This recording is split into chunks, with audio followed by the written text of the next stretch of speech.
Hello, hello, hello. Good afternoon, good night. Loredana, Ellen, and Suna, thank you so much for being here and sharing with us this amazing panel in FeminaJazz, which is called What's Going On in the Northern Countries. We're like very curious of what's going on up there. So we're super excited to have here Loredana from Semente Productions from the Women in Jazz Festival in Sweden, in Stockholm. We have Suna Gunlaunds. I don't know if I pronounced your surname correctly, as co-director of Reykjavik Jazz Festival, and also as an amazing artist and pianist. And Ellen, who is also an amazing artist and bass player that all of us we're gonna discuss in this panel about what's going on, what we think that it's going on in the northern countries, which we were talking just right before about like this bubble that maybe it's true, maybe not. And you three are gonna tell us the reality. So starting with Loredana, please, I would like to know when and why did you decide to start Women's International Jazz Festival in Stockholm? Yes, the Stockholm Women International Jazz Festival actually started 3 years ago. We did the third edition this year, a very weird Although one. we are sisters, right? We're like in the third edition too. Yes, exactly. Yeah, we are sisters. And we decided actually, me and my colleague Silvia Cerdeira, we just thought that we wanted to give a stage to the female composer and band leader that we thought and realized that they are usually underrepresented in the main stages all over the world. And unfortunately, a lot has been done so far, of course, but it's still a problem. If you watch the festival program, the names are still mostly male band, also headliners. Also, it's very rare. And since we have been working for some years, I mean, in the field, we got in touch with so many female band leader with their original projects, compositions and so on, not only musicians playing in other bands. So, and we realized that there was a gap in somehow, that there is a gap, and we want to give a stage to them, to let them play with their original projects, which means if you are a band leader and composer, a female band leader and composer, and your band is made by only male musicians, we don't discriminate them. So you can come with your original project if you are the only woman. So it's the other way around. We want to put the attention on the woman who lead the band and create the music project, who has the artistic visions and so on. So, and that was the why. And then we decided to do it in Stockholm, first of all, because we are based here in Sweden, but also because Sweden is one of the country. That's why we are talking here. We are here talking about the Nordic country, where actually a lot has been done for the gender balance, also in the music field. So, and there is a big sensibility in the society in general for the gender balance. So not only in the music field. So, and it sounded a bit like a natural thing to give this stage in Stockholm, the stage to this project in Stockholm. Great, amazing. So, and after 3 editions, what's your balance? That's something that I mean, we're just finishing also our FeminaJazz, our 3rd edition of FeminaJazz, and that's for sure that we're gonna like do some type of like, you know, report for us, for the team, and how to improve like next edition. And what's your balance in your case that you already did your third edition? Do you think there's any improvements? And one thing that we're very curious about that is just like, what about the audience in your festival? Like the age range and what?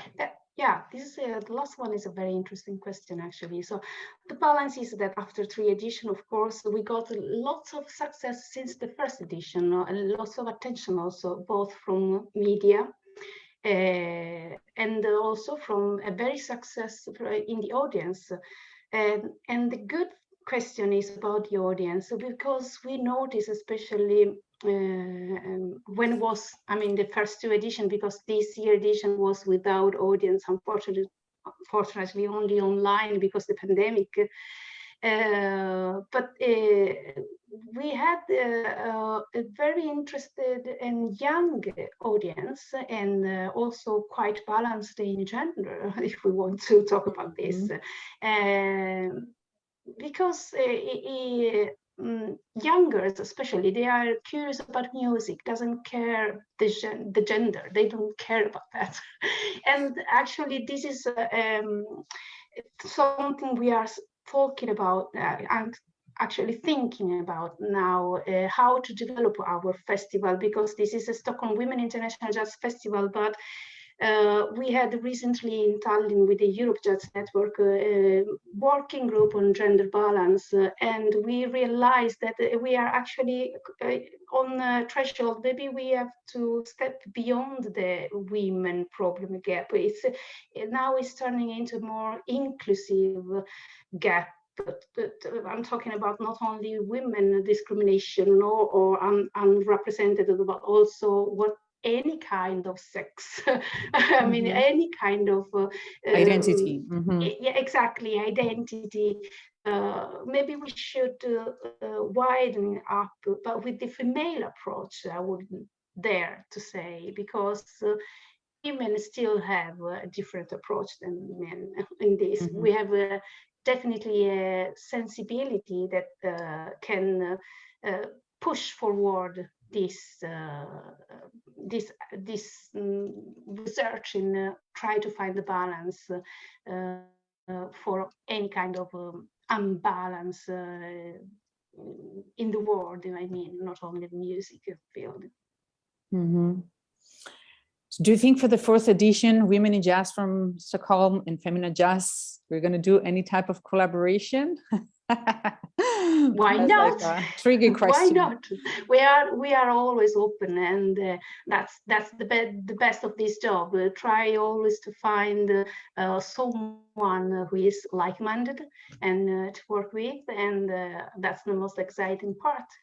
Because we have like the same, I mean, I don't know about like this 3rd edition, but first and half second, because it was a half second in 2020. We have the same feeling about having young audiences, men and women watching the concerts, and the media really very interested, and in general, media and institutions and public institutions and like private that work in the music industry, like really we have a really good feedback, and they were like really interested about the festivals. So I'm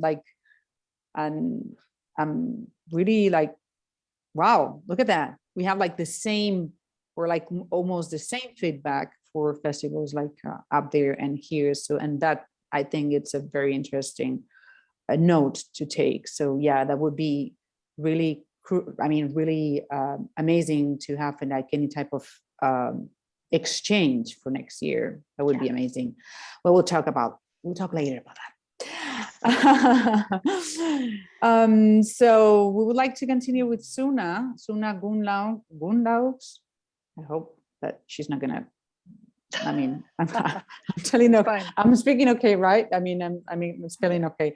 Okay, so as co-director, I mean, my question for you right now, we know that you're an artist, an amazing pianist too, but this question is as a co-director of Reykjavik Jazz Festival, what are the issues you have confronted related to programming and gender balance? When I got involved with the festival in 2015, it was very sort of typical old-fashioned with mostly male performers, and the women just not being visible at all. I don't think, like maybe I played on it every now and then, but like I don't really remember seeing many other women on the festival. So we made a conscious effort to change that image by trying to really draw in the women that were on the scene here in Iceland, and that meant opening up to young people, to students even, or people that were just graduating, because there has been a gap in female artists in Mhm. Iceland. I think I was amazed that when I returned to Iceland from living in New York, to find that I was still the only instrumentalist, jazz instrumentalist in Iceland. So when I got involved with the festival, we really made an effort to change that image, to make women visible on stage, and that since we didn't really have that much to choose from the local scene here, we always made sure that one of our foreign or international artists was a woman, that would, yeah, just bring more visibility to the female artist as, same as Loredana was saying, a band leader and a composer. So that's really what we put a lot of effort into doing, and I think we're pretty successful. I, Is there any type of law in Iceland about like, or No, there isn't any law, but if you want to get public money, like you're applying for grants, they have all these boxes you can tick, like who Mhm, are you serving, and mhm, they specifically ask about gender balance, mhm, like who is benefiting from this program. So, if you want to tick into the gender box, then you need to make sure that they're women or like, all genders are part of your mhm, program.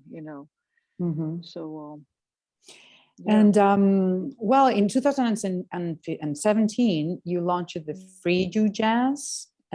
It's a concert series leading by women. Frey, Jess, yeah. Hmm. FeminaJazz, sorry. That's okay. Please let us know a little bit more about your experience and Yeah. about like all, because from 2016 and 17, there's been like Hmm. quite a few editions about this concert Hmm. series. Right.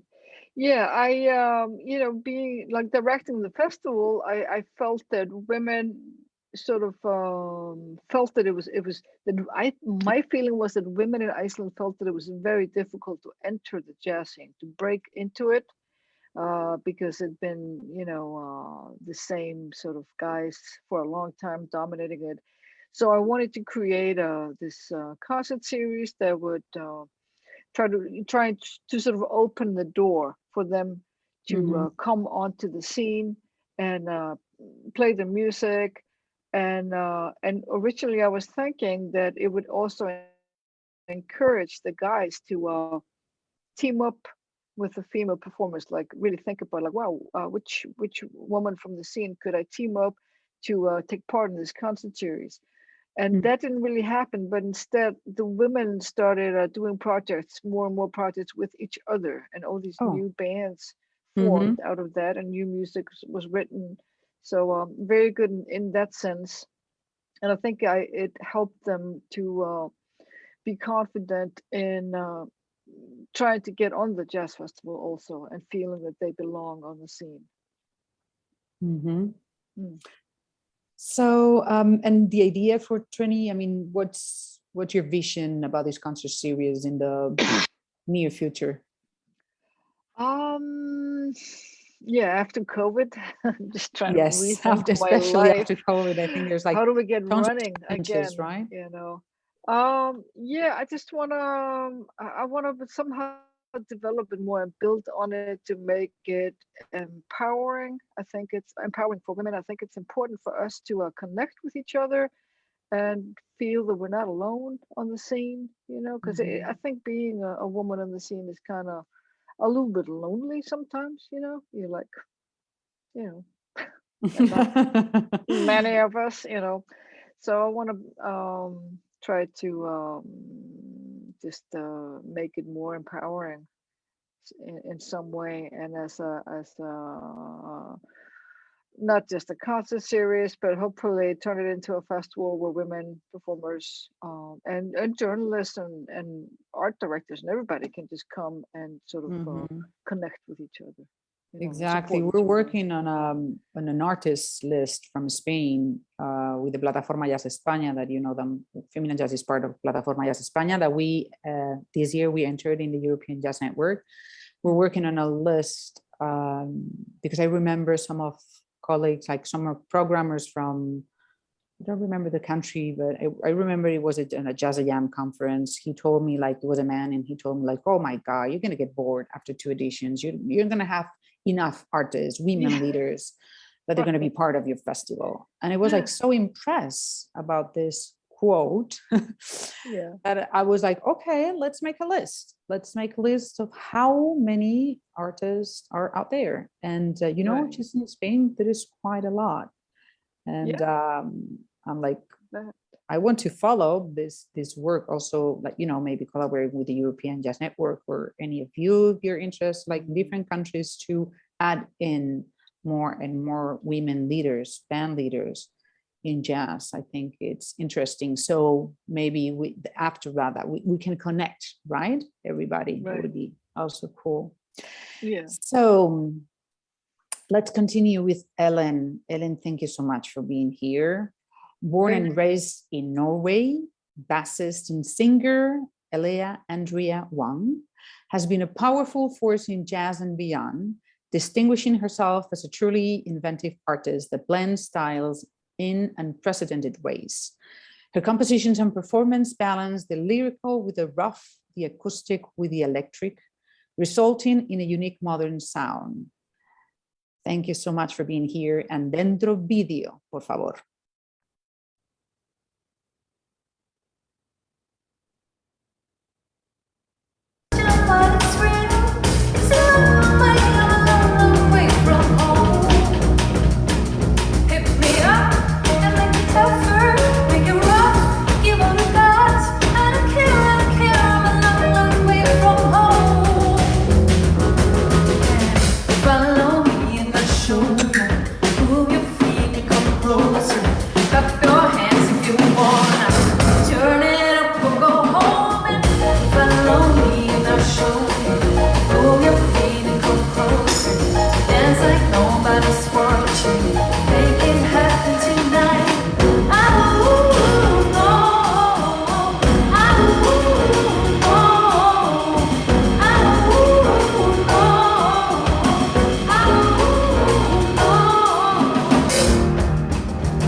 Oh, hello. Impressive, right? How are you, Ellen? How are you this afternoon? Yeah. So again, thank you so much for being here. I would like to ask you, how do you creatively move between jazz and other genres? And please let us know more about your last work, Closeness. Yeah, thank you. First of all, it's very nice to be here and to listen to what everybody's talking about when it comes to gender balance. But when it comes to my music, I love pop music and I love jazz music. So I've been trying to create this sort of, let's say, call it a bridge between those two worlds, which means that I've tried to put some of the jazz music into like more pop formula, like having verses, chorus, you know, the kind of type of thing that it's more normal structure in pop music. But somehow try to mix those two things.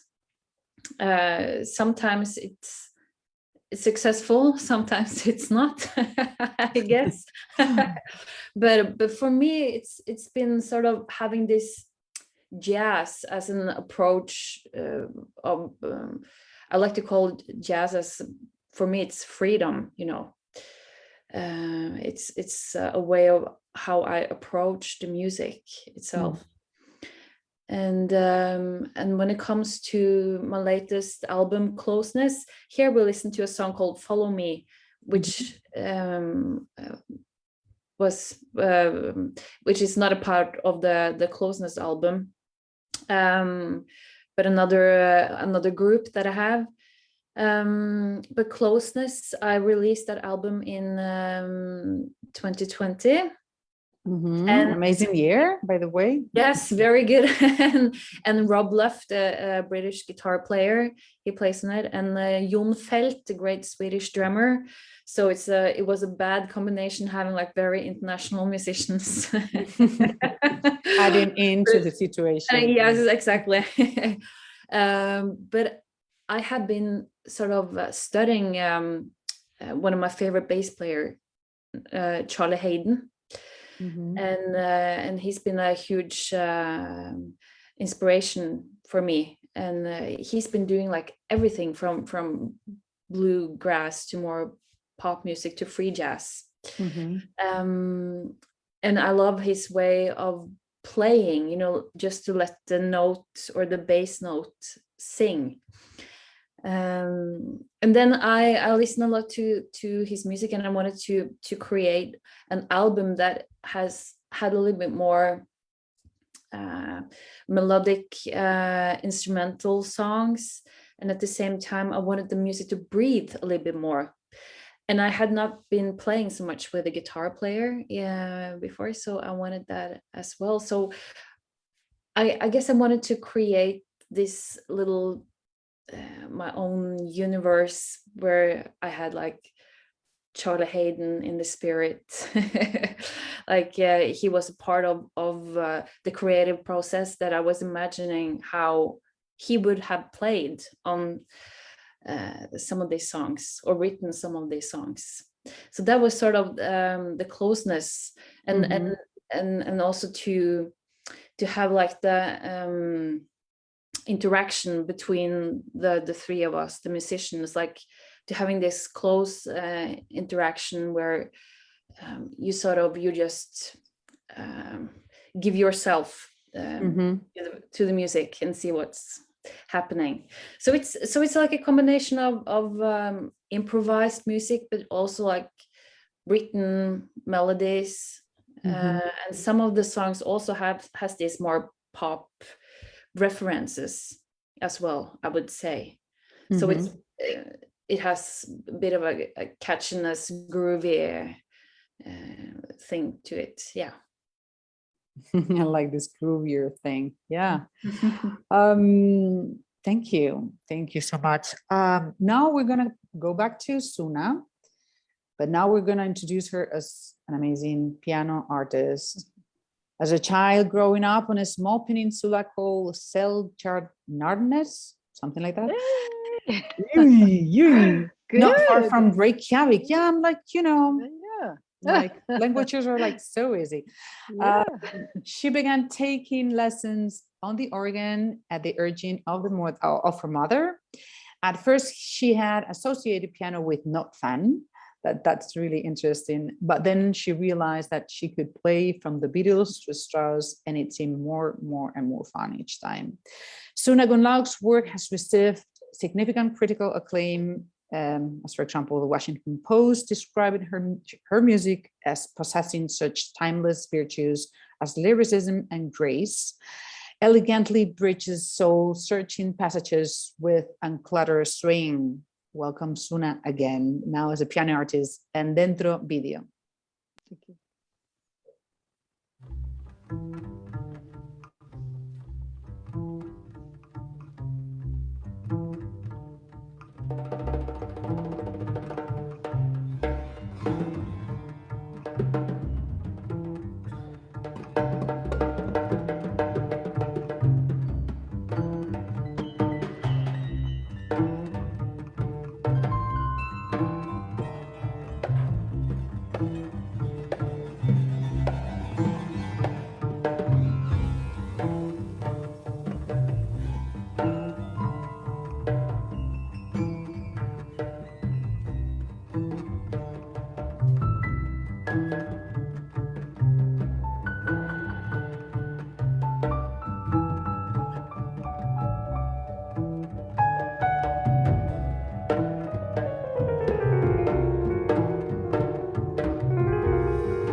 Cielito lindo. Yeah. Cielito lindo, los corazones. Qué bonito. Yeah. Amazing. Thank you, Suna. Thank you. Thank you. So, in your professional career with 11 albums in your shoulders, how is your experience as a woman in the jazz scene? Well, I don't really have any comparison of being a guy on the jazz scene, but I think I think it's maybe had some advantages. Like I found it easy to or easy, yeah, maybe easy to get covered in the media, especially when I was living in New York, being a female jazz pianist from Iceland. There was something interesting about it. So I could get write-ups in the media, and that helped, bring people out to gigs and such. But I think, I mean, having 11 CDs, I think women tend to be band leaders on the jazz scene, because if we want to take part, we have to sort of carve our space and go get it and make our opportunities. So when I was living in New York, most of the women on the scene were also band leaders. So that was inspiring and encouraging. And so I think, in general, it's been good. But like I said before, sometimes I feel a bit isolated, as for always being the leader. And although I've had really great guys working with me, sometimes I've wanted to maybe belong to I don't know, some sort of a group of women. I Like wish a I had more women women club. around me playing jazz. That's it. I want more women around me playing jazz.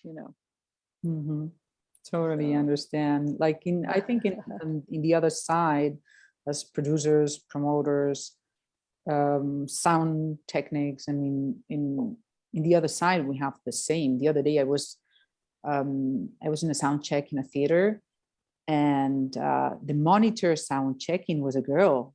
I took a photo, like, hey, look at that. It was not only the sound technician that she was outside. It was like the inside of the monitor one on stage. And it was like really something very rare that usually doesn't happen in Spain. And she was in a public theater. So that was like really moving in a way. Yeah, so I took a totally. picture. And it's funny that we get so excited to find women working in this field, and it should just be normal, but because hey, women are half of the population on this earth, right? And still we're like, oh wow, there's a female technician, or there's a female journalist. Oh, it's great, excitement. I know. So, and now the last question, the last couple of questions. I would like to know, and starting by Ellen, with Ellen, what's the situation for women in jazz in your countries, in Norway in this case, Ellen? Well, I would say that right now, I'm actually a little proud of the Norwegian jazz scene when it comes to programming female jazz musicians, because there's been a lot of attention and a lot of talking about it. And I think the media has done a great job focusing on it. And at the same time, in a perfect world, you don't want to focus on it at all. But I think it's how we talk about it, which is important, And I feel right now there's so many great female jazz musicians. And we don't want to be female jazz musicians. We just want to be jazz musicians. But we need to talk about it. But I would say if you go and check some of the Norwegian jazz festivals, perhaps the two last years, you will see there's a lot of female musicians. And I feel very proud about that.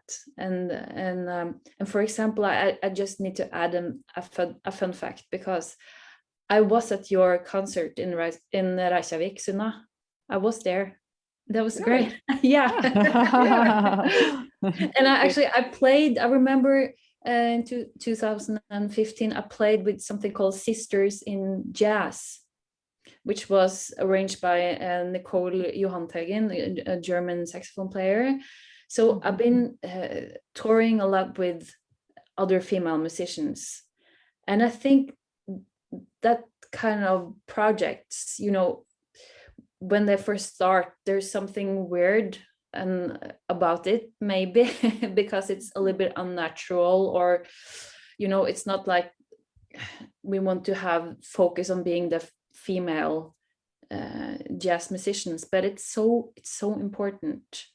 And I'm happy that I'm playing with like Marilyn Masur, Shamania. We're 10 female musicians, and that is such a strong, important project. We play, and when we play when we play, which is not that often because we're so many people, but every time we play, to feel this energy, this connection between being female without saying it out loud, but we just have this common understanding about so many things.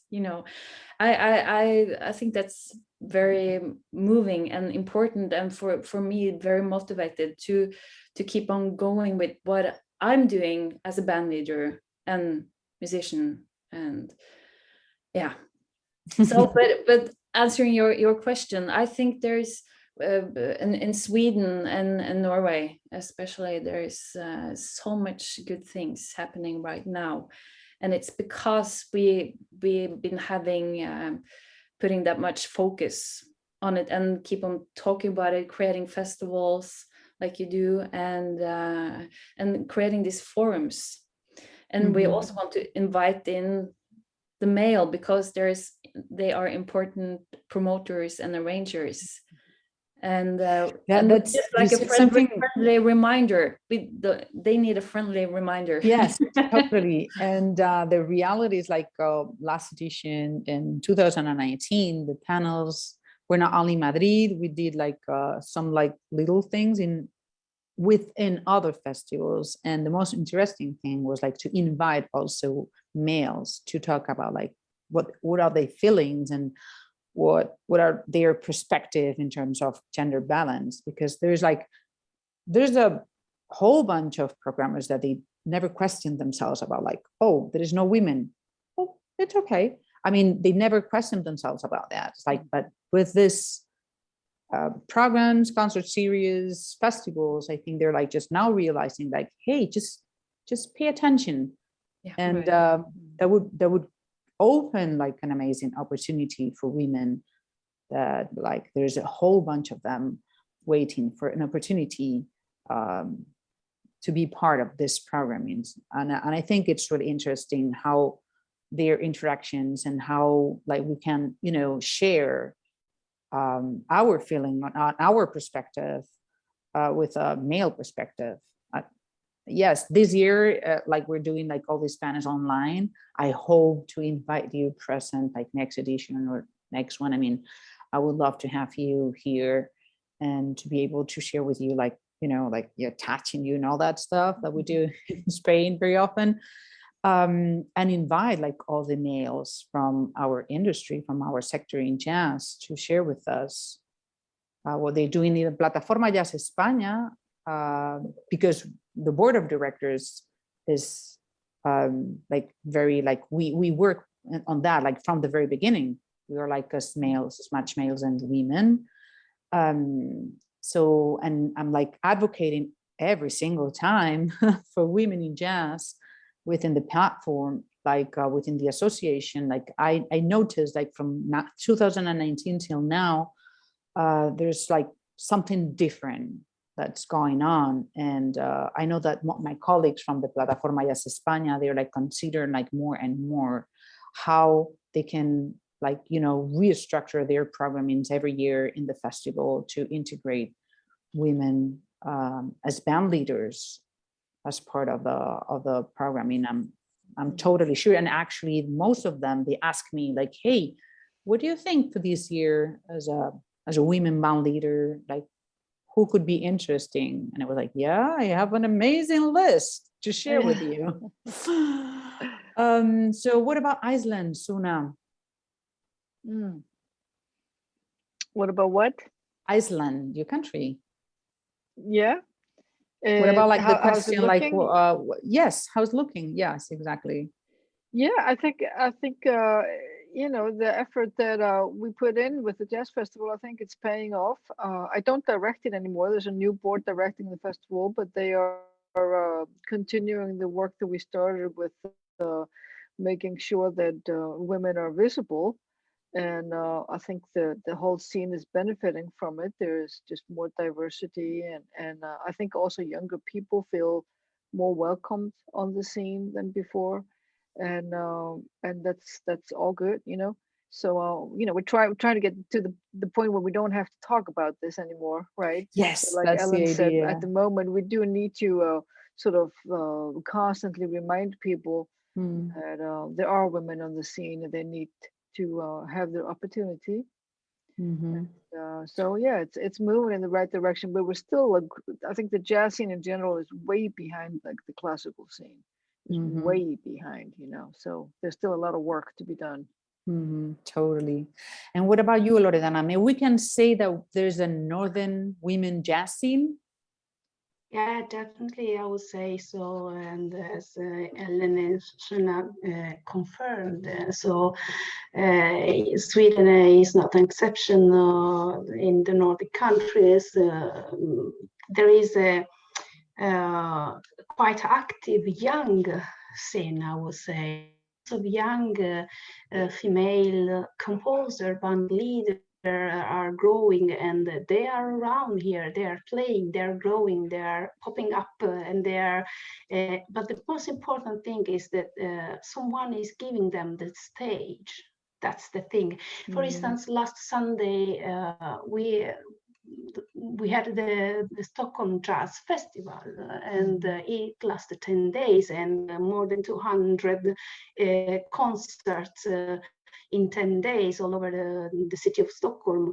And what we were all really impressed by was first of all, the amount of people who joined this event, because after the pandemic, that was quite normal. Even though we were a bit skeptical as a producer and organizer, but actually we had a very good response from audience and lots of young people. We were almost shocked about, wow, so youngers are interested to jazz then. And if you had a look at the festival program, among the main and the minor events, there were lots of bands led by women, young, almost the very first stage, kind of. That was really exciting also for me as a producer to read all these new names and say, oh, this is like, you know, a kid in a candy shop. I can go and see this, so I can discover something new. It was really exciting, and I would definitely say that in the northern country there is a very alive and lively life, and because they probably started also quite before us as a representative of Mediterranean country. I am Italian. So they start like 10 years ago to talk about this and to create opportunity. And we are, as you said, also, I can compare with Italy. We started very recently, I would say 2018, 19, something has changed in the last 3-4 years, maybe something is totally agree. Is coming also in our countries, but here is quite strong. And but on the other side, Suna, she's right, but it seems like that it's still needed to do stuff, because the gap is still quite big. Great. Thank you so much, all of you. I mean, it's been a pleasure to share with you what's going on in the northern countries. I agree with Loredana that probably Mediterranean countries, especially Spain, Italy, and maybe Portugal, I'm not quite sure, but we're like a little behind of what's going on in the northern countries, but we're going to arrive. We are all going to arrive there. And there's going to be one point that FeminaJazz, or women in jazz from Estocolmo, is not going to be needed. That's the future. That's the best future that we can dream about, right? Yes, definitely. I don't know if you want to add in any other thing. We're just like getting ready to finish this panel. Mhm. For me, fine. Nope. we said a Okay. lot about that. Yes, Well, you've been speaking quite a lot. So Mm. thank you so Mm. much. We're saying goodbye to our audience, and I hope that we're gonna see each other really, really soon. Thank you. Thanks Thank to you. you. Thanks, Beatriz. Thank you. Bye. Thank you. Bye. Bye-bye. Bye. Bye-bye.